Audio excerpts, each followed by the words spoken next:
विधान परिषदेच्या आमदारकीची शपथ घेतल्यानंतर पंकजा मुंडे पहिल्यांदा परळी बीड जिल्ह्यात आले आणि त्यानंतर अगदी सकाळपासून त्यांनी सांगितल्यानंतर सुद्धा स्वागत सुरूच होतं। परळीमध्ये तर अगदी अभूतपूर्व स्वागत झालं। तर हे पहिल्यांदा होतं इतकं अभूतपूर्व स्वागत, म्हणजे अगदी सांगितल्यानंतर सुद्धा नाही, माझ्या कोणत्याही गोष्टी अभूतपूर्व झालेल्या आहेत। हे माझ्यावर ईश्वराची, वैद्यनाथाची आणि जनता जनार्दनाची कृपा आहे।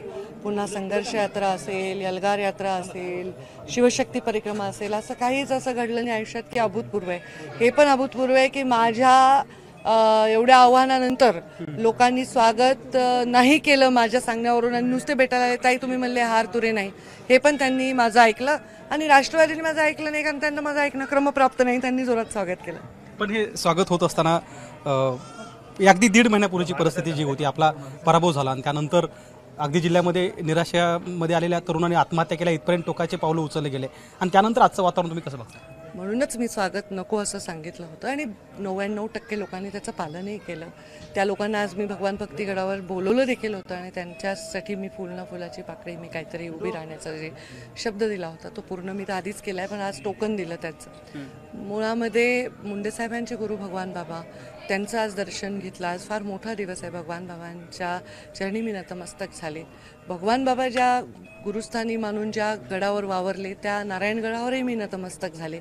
त्याच्यानंतर छत्रपती शिवरायांचं पूजन केलं, पुतळ्याचं, त्याच्यावर पुष्पवृष्टी केली क्रेनमधनं आणि माझे गुरु, माझं जे सर्वस्व ज्यांनी मला जीवनामध्ये घडवले ते माझे बाबा गोपीनाथ गडावर मी नतमस्तक झाले आणि आता सर्वांचे गुरु, आदि गुरु, आदि योगी महादेवाच्या चरणी नतमस्तक झाले। आजचा दिवस अभूतपूर्वच आहे। ती निराशा धुवून काढण्यासाठी मलाच प्रयत्न करावे लागणार आहेत, कारण ती माझ्यामुळे आलेली आहे, माझ्यासाठी आलेली आहे। फक्त माझी विनंती हीच राहील की कोणी असे काही गोष्टी करू नये जे आपण रिपेअर करू शकत नाही, त्यामुळे कोणी आपल्या स्वतःला इजा करू नये, हे मी वैद्यनाथाच्या समोर एवढीच इच्छा लोकांच्या समोर व्यक्त करते। येणाऱ्या काही दिवसामध्ये विधानसभा निवडणूक आहेत, काय वाटतं की हे वातावरण पुढे पूरक असेल तुमच्याशी? कारण तुम्ही ज्या प्रकारे आम्ही बघतो की मागच्या 15 दिवसात तर विधान परिषदेवर निवड झालेली आहे। आता हे वातावरण महायुतीसाठी पूरक करण्यासाठी काय योगदान देता येईल किंवा कसं प्लॅनिंग करता येईल ह्याच्यावर आम्ही नक्कीच पक्ष पातळीवर चर्चा करू आणि महायुतीच्या घटक पक्षांशीही चर्चा करू आणि जास्तीत जास्त विजय मिळवण्यासाठी योगदान देऊ। पण लोकसभा आणि विधानसभेमध्ये काय फरक असेल असं मला वाटतं?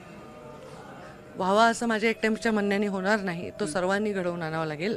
ज्यांनी लोकसभेमध्ये हा फरक घडवून आणला की या जिल्ह्याचं वातावरण खराब झालं, त्यांना विधानसभेमध्ये ते होऊ नये असं वाटणं तेवढं सोपं नाही।